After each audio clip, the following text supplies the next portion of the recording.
పుట్టినప్పటి నుండి ఒక్క రంగు కూడా చూడని వ్యక్తి రాత్రి నిద్రపోతే తన కళలు ఎలా కనపడతాయి? ఒక మనిషిని ఎలా ఊహించుకుంటాడు? అసలు వాళ్ళ కళలు వస్తాయా?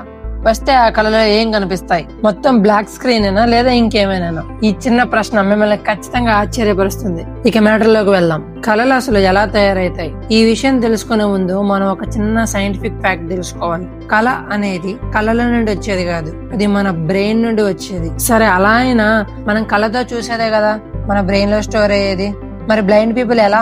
దానికి కారణం నేను చెప్తా. మనం నిద్రపోతున్నప్పుడు మన డైలీ లైఫ్ లో ఎక్స్పీరియన్స్ అయ్యే ప్రతి విషయం, నేను చెప్పేది ఎక్స్పీరియన్స్ అయ్యే విషయాలు మాత్రమే, కళ్ళతో చూసేవి కాదు. పుట్టుకతోనే కళ్ళు లేని వాళ్ళు చూడడం అనే విషయాన్ని ఎక్స్పీరియన్స్ చేయలేదు కాబట్టి వాళ్ళు వాళ్ళ ఓన్ గా ప్రతి విషయాన్ని ఫీల్ అవ్వడం స్టార్ట్ చేస్తారు. ఫర్ ఎగ్జాంపుల్, బ్లైండ్ పీపుల్స్ వాళ్ళ డైలీ ప్రపంచాన్ని ఎలా గుర్తిస్తారో వాళ్ళ కళలు కూడా అలానే వస్తాయి. ఎలా అంటే వాళ్ళు వినే మధురమైన శబ్దాలు, చల్లని గాలి స్పర్శ, అద్భుతమైన రుచి మరియు తీవ్రమైన భావోద్వేగన. ఇంకా చెప్పాలి అంటే వర్షం పడుతున్నప్పుడు వచ్చే మట్టి వాసన, ఒకరి మాటలో ఉన్న ప్రేమ.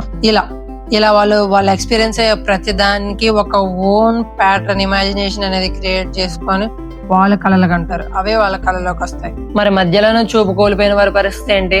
అది కూడా చెప్తా. వాళ్ళు ఆల్రెడీ అందమైన ప్రపంచాన్ని చూశారు కాబట్టి మొదట్లో వాళ్ళు ప్రతిదాన్ని ఊహించుకోగలుగుతారు, ప్రతిదాన్ని ఫీల్ అవుతారు. కానీ కాలక్రమేణా ఆ దృశ్యాలు చిన్న చిన్నగా తగ్గిపోతా ఉంటాయి. ఇలా వాళ్ళు కూడా ఫస్ట్ చెప్పినట్లు ప్రతిదాన్ని ఫీల్ అవడానికి అలవాటు పడతారు. సో ఫైనల్ గా నేను చెప్పేది ఏంటంటే, చూపు మొదటి నుంచి లేని వాళ్ళకైనా, మధ్యలో లేని వాళ్ళకైనా కళలు అనేది వాళ్ళ బ్రెయిన్ నుంచి వచ్చేది, కళ్ళ ద్వారా వచ్చేది కాదు. సో కళలో కనడం అనేది మన బ్రెయిన్ పని. దానికి కావాల్సింది అనుభవాలు. ప్రపంచాన్ని చూడడానికి చూపు మాత్రం ఉంటే సరిపోదు, దాన్ని అనుభవించే మంచి మనసు కూడా ఉండాలి. ఈ విషయం మీకు కొత్తగా అనిపిస్తే లైక్, షేర్ అండ్ సబ్స్క్రైబ్.